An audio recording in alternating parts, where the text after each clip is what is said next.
Censorship has become an increasing concern, with fears that some big tech platforms are controlling the flow of information. This is usually done under the guise of suppressing so-called misinformation or disinformation. And so it is with the Voice Referendum, as Peta Credlin has recently found out. The very things that the PM and Chris Kenny don't want you to understand, because if you did understand them, you wouldn't vote for their voice. And there's been one almighty cover-up here, from the top of the government right to the Prime Minister and down to sections of the media. And this is a problem. The words misinformation and disinformation have become so commonplace and widely used and misused that they are now essentially meaningless. The word misinformation has now basically come to mean an opinion that the powers that be happen to disagree with. The Voice Referendum is no different. The Yes camp likes to assert that opposition is rife with misinformation. Anthony Albanese alleges that the No camp peddles conspiracy theories, all the while spreading false information himself. Now this is now seeping into supposed fact checks, resulting in censorship. This has reached a crescendo with a recent incident involving Peta Credlin, Facebook and an ABC RMIT fact check. This involved Peta Credlin's coverage of the Uluru Statement. Peta Credlin stated that the Uluru Statement is more than just one page. I've already covered this in quite some detail, but in essence she asserted that the Uluru Statement is at least 26 pages, and the background documents are vital to understanding what is within that one-page summary. Facebook, however, slapped a false information warning on Peta Credlin's coverage. This was based on a supposed fact check by RMIT and ABC. The problem is, however, that the fact check was incorrect. One might say the fact check was itself misinformation. Sky News, of course, published an expose about this. In that expose, they highlight precisely why RMIT and the ABC are wrong. The fact check itself appears to be misinformation. The ABC Media Watch, in fact, called out these fact checkers. Now, ABC Media Watch is hardly known to be right-leaning. However, now it is calling out the ABC. And if Media Watch is calling out the ABC, well, we know something is rotten. But now, to the voice debate and cries of censorship from News Corp's political warrior Peta Credlin, who complained to readers of The Australian. It's wrong for Facebook to cancel views it doesn't like rather than be the platform for free speech that it used to claim to be. Credlin, who wants Australians to vote no, claimed in her editorial that the full document had been hidden from voters and only revealed by FOI, which is not actually correct. And writing in The Australian, she said that after the post had been up on Facebook for a week, the big tech censors blanked it out, plastering this statement where the video used to be. False information checked by independent fact-checkers. And indeed, that is roughly what happened, with Facebook branding one, but not all copies of her post, false information, and a CY button clicking through to this RMIT Fact Lab verdict. By this time, Uluru architect and law professor Megan Davis, who said in 2018 that the statement was a very lengthy document of about 18 to 20 pages, denounced Credlin's claim in The Australian as a smear job that reeks of desperation from the No camp. The PM was almost as dismissive, telling Neil Mitchell, what they are is record of meetings, they're records of the big lead-up that happened in the lead-up to, ironically, the lead-up to the Uluru Statement from the Heart. Do you agree with most of what is said in those 25 pages? I haven't read it. You haven't read it? There's 120 pages. Why would I? I know what the conclusion is. The Uluru Statement from the Heart is one page. That's the conclusion. So, there you go. The Uluru Statement is expressed on one page, but there are many more pages of notes and background, which it must be said the Australian public are not voting on, where matters like a treaty and reparations are raised. So, should Facebook have labelled her claim false? And given that there may be some point in what Credlin is saying, we think a disputed label would be more appropriate. Even Elon Musk has weighed in, seemingly unable to suppress the urge to take a dig at Facebook. Elon Musk tweeted, or X'd, that Facebook is manipulating the public almost everywhere on Earth. This is why they won't open source their algorithm.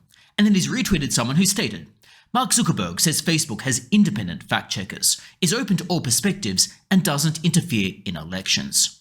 However, a new investigation found that Facebook is funding activists demanding censorship of their enemies during a national referendum. Elon Musk seemingly is not enamored with this whole fact-check debacle. But despite Media Watch actually pushing back against this fact-check, parts of the ABC are still pushing ahead with censorship. For example, Lee Sales of the ABC advised journalists as follows. If they are confronted with a statement that the Uluru Statement is more than one page, well, they should first say something like, Ms. X, respectfully, I'll correct your claim that the Uluru Statement is a 26-page document. It's a one-page document. The other 25 pages are minutes collected during a consultation phase that do not form part of the document. Then reportedly they should just try to move on from this. Now the clear problem, of course, is those 25 pages or so aren't simply minutes. They are in fact full text. They're not simply recording conversations, they're recording a summary of intention. For example, they record summary of what people think about, for example, Makarrata, or treaty or reparations. They're giving us context underlying that one-page summary. They're vital to understanding what the words in that one-page summary actually mean. So ABC saying that the Uluru Statement is simply one page is simply false because the words are so vague that they need definition. Now I've talked quite extensively on the Uluru Statement in the past. Like I've said, it's either literally or implicitly more than 26 pages.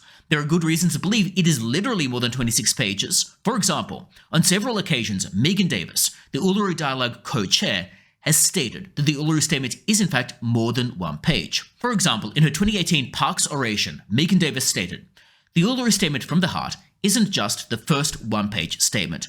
It's actually a very lengthy document of about 18 to 20 pages, and a very powerful part of that document reflects what happened in the dialogues.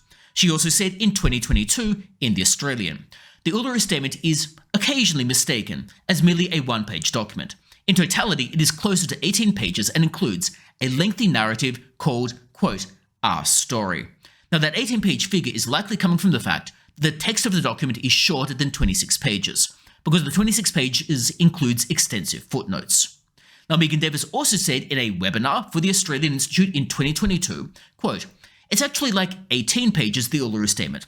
People only read the first. And at the Sydney Peace Prize Award ceremony, she stated, it's very important for Australians to read the statement, and the statement is also much bigger. It's actually 18 pages. Megan Davis has subsequently gone back on her claim that it is more than one page. She has now asserted that it is just one page.